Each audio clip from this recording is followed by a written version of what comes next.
right, guys, let's talk about Fiddler on the Roof. And I'm very excited about this one because I love Fiddler on the Roof. Fiddler on the Roof is by far my favorite musical. I think the story is outstanding. The songs and dances are integrated seamlessly. They enhance the story, they never detract from it. The characters are rich and multi layered. The world is real and tangible. It is hysterical. It is heartbreaking. It is traditional. It's new. And it does it all just so seamlessly. Okay. So I could gush on and on and on about Fiddler on the Roof, but let's talk about the cold hard facts. So Fiddler on the Roof, music by a gentleman by the name of Jerry Brock, and lyrics by Sheldon Harnick. The story is taken from a group of short stories by a Jewish writer by the name of Shalom Aleichem.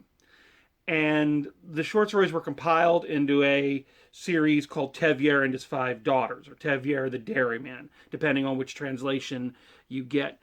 And aside from the character of Tevyer in the stories being a little bit more pessimistic, a lot of the plot of Fiddler comes directly from those stories. So in this musical, you've got a small Jewish community of Anatevka in Russia. Our main character being Tevyer, the poor dairyman, who kind of is our observer and our audience POV character. And the main thrust of the story is his three eldest daughters. He has five daughters, and his three eldest are all starting to look towards marriage. And it's tradition in the town that the matchmaker and the father arrange the matches, but these girls are going out and making their own matches, each one breaking with tradition a little bit more as it goes. And the main thrust is that Tevyer is trying to hold on to the traditions he's been raised with and believes in a world that isn't fitting those ideals anymore. And it's the struggle of him to try to make peace with those two truths. Okay?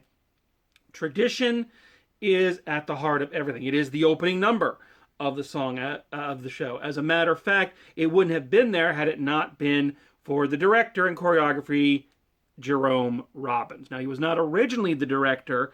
There was another producer originally by the name of Fred Cole. But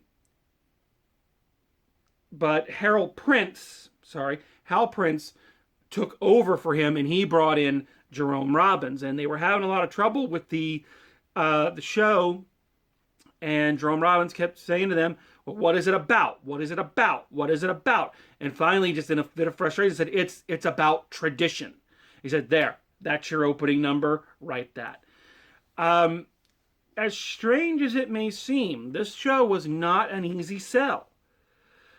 And this sounds, I guess it doesn't sound too bizarre, sadly. But one of the things about it is that the other producers at the time often said it was too Jewish. This is the first openly Jewish musical on Broadway.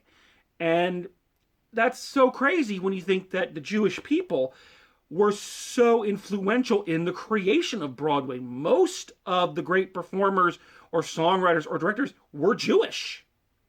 It's just that simple. Broadway would not exist as we know it without the Jewish people and their input. But there had never been a show that dealt so deeply with the Jewish culture, the Jewish religion, the traditions they believe in, and all of that. The most definitely the persecution that they were put through, which is another reason this musical is a hard sell, and probably why it appealed to guys like Prince and Robbins. It is another one that doesn't have a happy ending. The show is very funny. There's so much humor in the show.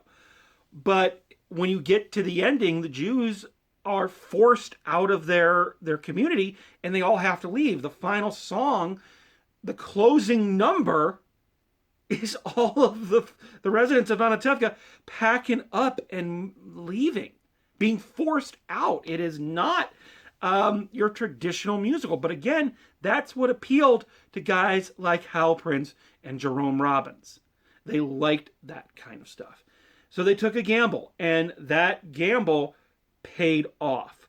For a long time, Fiddler on the Roof held the record as the longest running Broadway show. It held that record for about 10 years until Grease came along. It remains the 16th longest running show in Broadway history. Okay?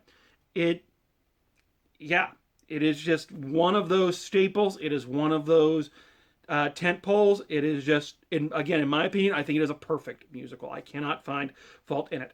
As always, I will include some links to some performances below, but for those in my class, you've seen a lot of the songs before. We watched them when we were going over the basics of a musical. However, what I will suggest, since you all have time, and if it's available on whatever streaming platform you go with, I would recommend the documentary that came out last year, Fiddler, A Miracle of Miracles. Not only does it give some excellent behind-the-scenes stuff as to the original production, but it also goes into depth about the cultural impact, not just on the Jewish culture, but on American culture, period. And the different plays, the different productions that have been done of it over the years. So it's a really good watch, really good information. So if you can find that, I recommend giving it a look.